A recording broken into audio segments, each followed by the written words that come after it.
everyone, welcome to another Rick's Picks. Today I'm pulling out a cool one out of the old toy box.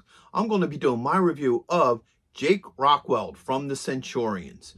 Now the Centurions was a toy line. It was basically 3 heroes that have all these cool pieces of power armor that connects to them, and they fight the bad guys who have their own stuff that connects to them, and you know, their own warriors and what have you. And in the 80s it came out with a lot of cool, like, you know, different ways to make each toy unique. So with the Centurions, it was, you have all these weapons and they snap on in different spots and what have you. And they were really cool toys. I really liked them.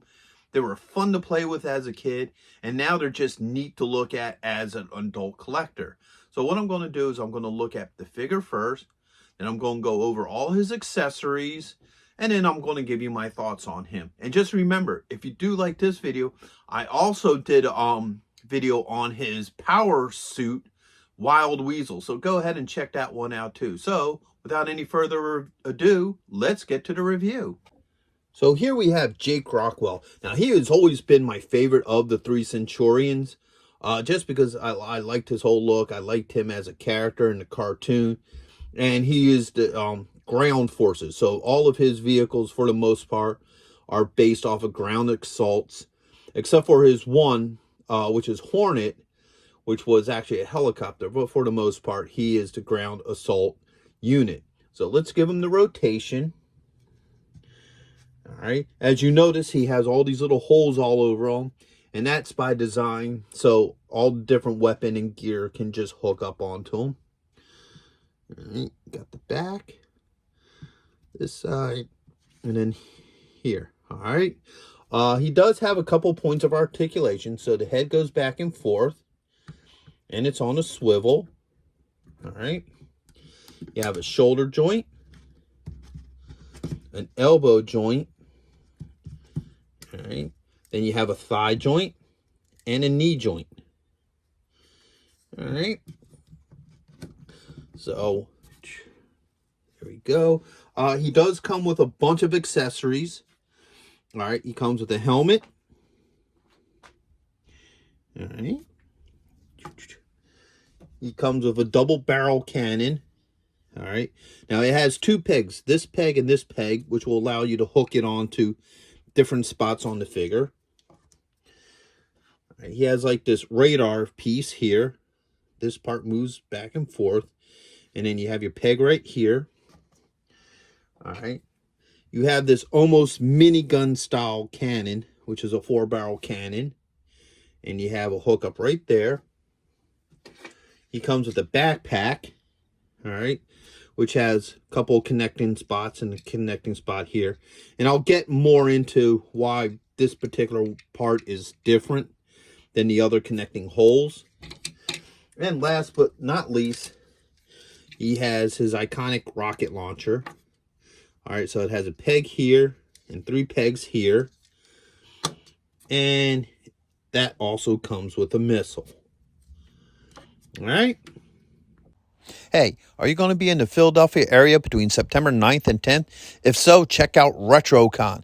It's affordable. They have lots of great vendors. There's going to be cosplay competitions, celebrities, and much, much more. So go ahead and check out the link in the description. And also, Samuel J. Jones is going to be there, better known as Flash Gordon. So check it out.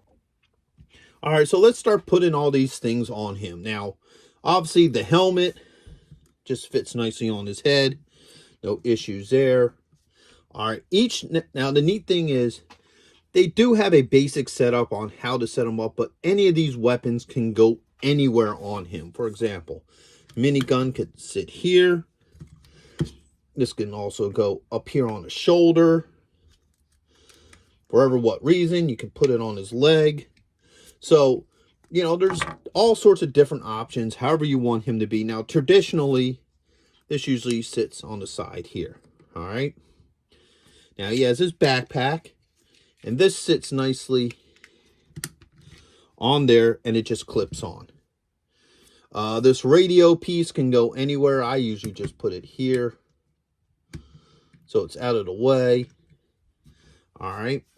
And then, once again, this, now due to its nature, You know, you could probably only really have it go on any of the front pegs, you know, for it to make sense. Because I don't know, if you have it sitting off of the shoulder, it'd look a little weird, but, you know, what have you. And its standard spot is usually right here. All right. I'll just sit it in this hole for right now.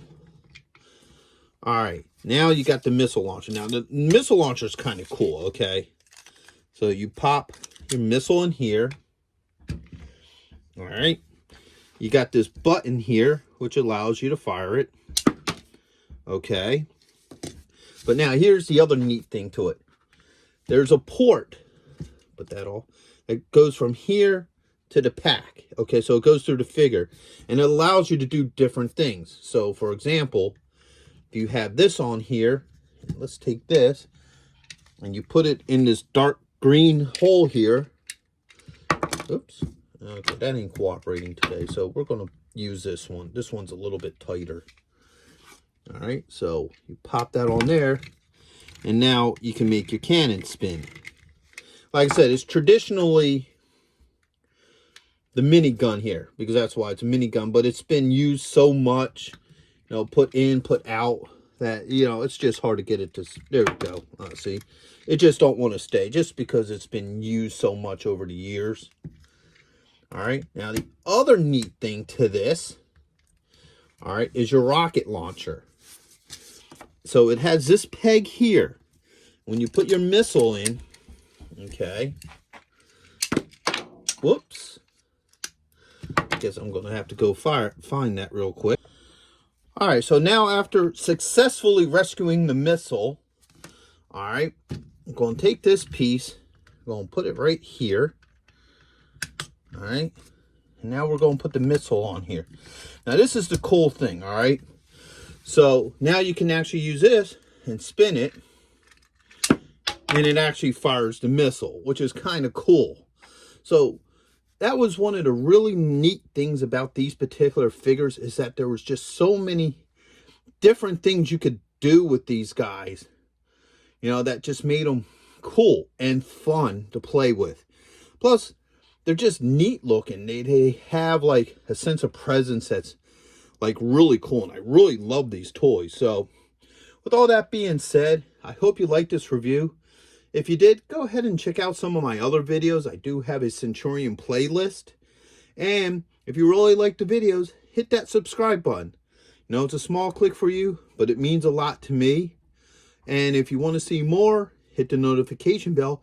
And please leave me comments. I'm always happy to hear from you guys. So until the next one, late.